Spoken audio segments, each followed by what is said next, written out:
நீ ஒரு திருடன் அப்படின்னு விமர்சனம் பண்ண உதயநிதி ஸ்டாலின். அதிமுக இரு பிரிவுகளுக்கும் இடையே இன்னைக்கு சட்டசபையில் நடந்த நம்பிக்கை வாக்கெடுப்பு, நடந்த பயங்கரமான கடுமையான மோதல், சண்டை. ஸோ இப்படி நிறைய பரபரப்பு, எதிர்ப்புகள் விஜய் அவருக்கு தொடர்ந்து வந்துக்கிட்டு இருந்தாலும், விஜய் அவர்கள் இன்னைக்கு சட்டசபையில் நடந்த இந்த நம்பிக்கை வாக்கெடுப்பில் அமோக வெற்றி, இதுவரைக்கும் யாரும் பார்த்திராத அமோக வெற்றியை விஜய் அவர்கள் அடைஞ்சிருக்காரு.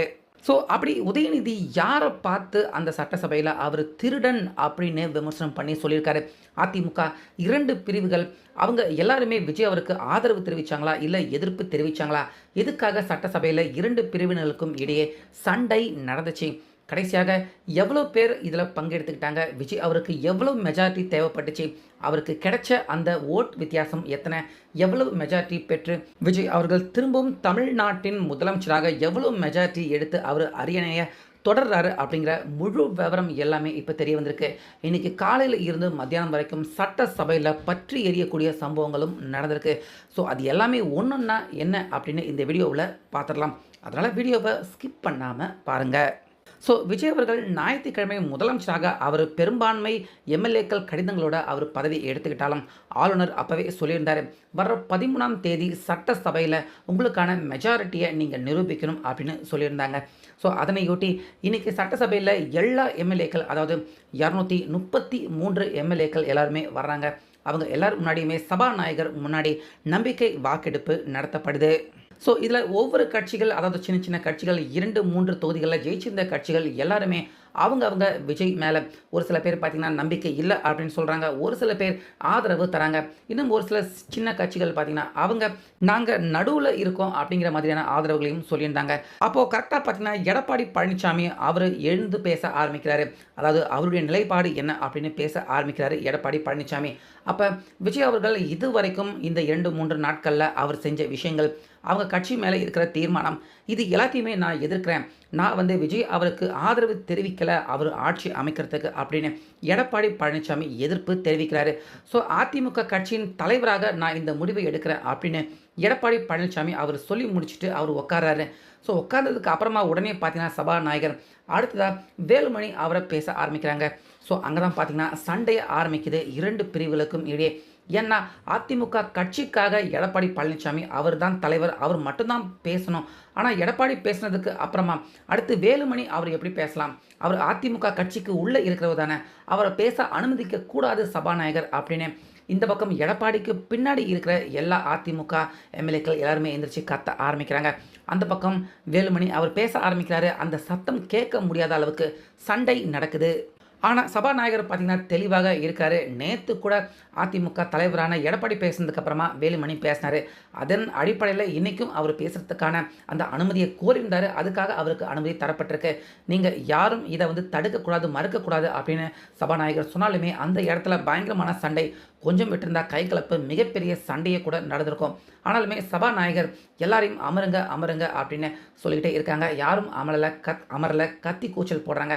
ஆனாலுமே அந்த கூச்சலுக்கு நடுவில் வேலுமணி பார்த்தீங்கன்னா அவர் பேசி விஜய் அவருக்கு ஆதரவு தரேன் அப்படிங்கிறத சொல்லிட்டாரு. ஸோ இதனால் ஆதரவு கொடுத்ததால் விஜய் அவர்களுக்கு பெரும்பான்மையான மெஜாரிட்டி ரொம்ப ஈஸியாகவே வந்துடுச்சு. அதுக்கப்புறமா வேலுமணி பேசுனதுக்கு அப்புறமா தான் பார்த்தீங்கன்னா உதயநிதி ஸ்டாலின் அவர் பேசுகிறாரு. ஏன்னா அவங்ககிட்டயுமே கிட்டத்தட்ட 60 எம்எல்ஏக்கள் இருக்காங்க. ஸோ அவங்க பேச ஆரம்பிக்கிறப்ப, அதாவது உதயநிதி பேச ஆரம்பிக்கிறப்ப ஆரம்பத்தில் இருந்து விஜய் அவர்களை குத்தி காட்டுற மாதிரியும் விஜய் அரசை திட்டுற மாதிரி தான் தொடர்ந்து அடுத்தடுத்துன்னு உதயநிதி பேசுகிறாரு. இதில் முக்கியமாக பார்த்தீங்கன்னா மதச்சார்பற்ற ஆட்சியை விஜய் அவர்கள் கொடுக்கணும் அப்படிங்கிற மாதிரி வலியுறுத்துறாரு. அதே போல் கடந்த 5 வருஷமாக திமுக அவங்க செஞ்ச எல்லா நலத்திட்டனையும் தொடரணும் விஜய் அவர் அப்படிங்கிற மாதிரியும் வலியுறுத்துறாரு. இன்னொரு முக்கியமான விஷயம், திருடன் அப்படிங்கிற ஒரு வார்த்தையை கூட பார்த்தீங்கன்னா உதயநிதி அவர் சொல்கிறாரு. அது என்ன அப்படின்னு பார்த்தீங்கன்னா, விஜய் அவர்கள் ஆட்சிக்கு வந்ததுக்கு அப்புறமா ஒரு மக்களுக்கு வெளிப்படையான ஒரு தெளிவான ஆட்சி செய்வேன் அப்படின்னு சொல்லியிருந்தாரு.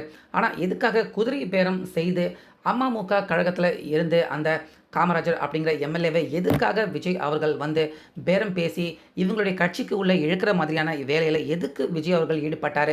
விஜய் அவர் இது செஞ்சதுக்கான விளக்கம் கொடுக்கணும் அப்படிங்கிற மாதிரி உதயநிதி சொல்கிறாரு. முக்கியமாக அந்த இடத்துல பார்த்தீங்கன்னா திருட்டுத்தனம் அப்படிங்கிற ஒரு வார்த்தையை விஜய் அவர்கள் காமராஜர் பார்த்து சொன்னாரா, இல்லை விஜய் அவரை பார்த்து சொன்னாரா அப்படின்னு தெரியல. அவை குறிப்பில் இருந்து கூட அதை நீக்கிட்டாங்க.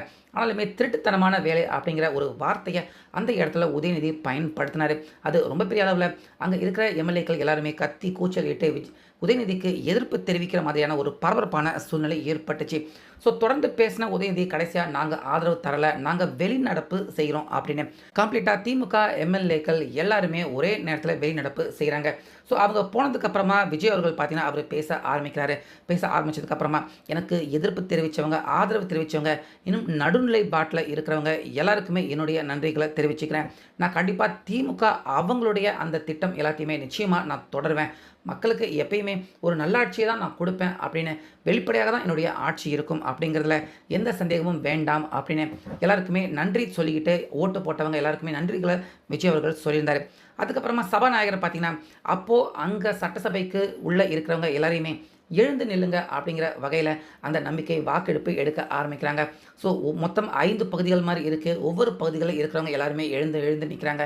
விஜய் அவர்களுக்கு அந்த நம்பிக்கை வாக்கெடுப்பு பார்த்திங்கன்னா அப்போ தான் நடக்க ஆரம்பிக்குது.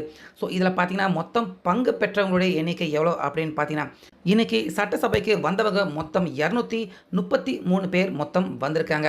இதில் பங்கேற்றவங்க, அதாவது கொஞ்சம் பேர் வெளிநடப்பு பண்ணிட்டாங்களே, இதில் பங்கேற்றவங்க மொத்தம் பார்த்திங்கன்னா 171 பேர் தான் பங்கு பெற்றிருக்காங்க. இந்த நம்பிக்கை வாக்கெடுப்பில் எழுந்து உட்கார்ந்தவங்களுடைய எண்ணிக்கை 171.